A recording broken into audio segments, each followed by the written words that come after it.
ಆತ್ಮೀಯ H 16 news ಅರ್ಥಾತ್ ಹೇ ಸಿದ್ದರಾಮಯ್ಯ ಸ್ವಾಗತ. ನಾನು ನಿಮ್ಮ YM ಅಥವಾ ಮಲ್ಲಪ್ಪ ಜೂತವರು. ಆತ್ಮೀಯರೇ, ಒಂದು ಒಳ್ಳೆಯ ಬೆಳವಣಿಗೆ ಆಗ್ತಾಯಿದೆ ರಾಜಕೀಯದಲ್ಲಿ ಅನ್ರಿ, ಅಥವಾ ಧಾರ್ಮಿಕವಾಗಿ ಅನ್ರಿ, ಅಥವಾ ಸಾಮಾಜಿಕವಾಗಿ ಅನ್ರಿ, ರಾಜನೀತಿ ಬೆಳೀತಾ ಇದೆ. ಅದು ರೈತ ಮೂಮೆಂಟ್ ಹೇಳ್ತಾ ಇದೆ ಅಂತ ಅನ್ನಿಸ್ತಾ ಇದೆ.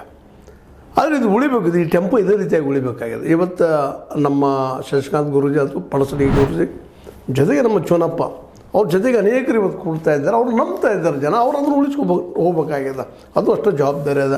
ಇಡೀ ರೈತ ಸಮುದಾಯ ನಂಬ್ತಾ ಇದೆ. ಈ ಅತ್ನಿಯಲ್ಲಿ ಅವರು ಕೊಟ್ಟಂಥ ಸ್ಟೇಟ್ಮೆಂಟ್ಗಳನ್ನು ನೋಡಿದಾಗ, ಅದರಲ್ಲೂ ಚೋನಪ್ಪನವರು ಭಾಳ ಎಚ್ಚರಿಕೆಯಿಂದ ಹೆಜ್ಜೆ ಇಡೋದನ್ನು ನೋಡಿದಾಗ, ಶಶಿಕಾಂತ್ ಗುರೂಜಿ ಅವರ ಮಾರ್ಗದರ್ಶನ ಇಡುವುದನ್ನು ನೋಡಿದಾಗ ಇದು ಯಶಸ್ವಿ ಆಗಬಹುದು ಅನ್ನುವಂಥ ಭರವಸೆ ಮೂಡ್ತಾ ಇದೆ. ಇವರೊಂದಿಗೆ ಇನ್ನು ದಲಿತರನ್ನು, ಇನ್ನುಳಿದವ್ರನ್ನ ಎಲ್ಲರೂ ವಿಶ್ವಾಸ ತೆಗೆದುಕೊಳ್ಬೇಕಾಗಿದೆ ಇಲ್ಲಿ. ಯಾಕಂದ್ರೆ ನಾವು ದೊಡ್ಡ ದೊಡ್ಡ ಮಾತಾಡೋರು ಭಾಳ ನೋಡಿದ್ವಿ ನಾವೆಲ್ಲ. ಎಲ್ಲ ಪಾರ್ಟಿಗಳು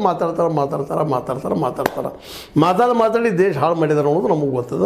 ಇವತ್ತೆಲ್ಲ ಸಾಲದಲ್ಲೇ 234 ಲಕ್ಷ ಕೋಟಿ ರೂಪಾಯಿ ಸಾಲ IMF ಹೇಳ್ತಾ ಇದೆ ನಮ್ಮ ಮೇಲೆ.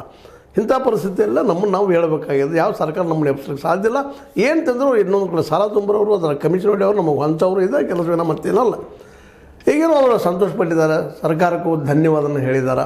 ಹೌದು, 3,300 ರೂಪಾಯಿ ಮಾಡಿದ್ರು, ಒಳ್ಳೆಯ ಕೆಲಸ ಮಾಡಿದ್ದು, ಧನ್ಯವಾದಗಳು.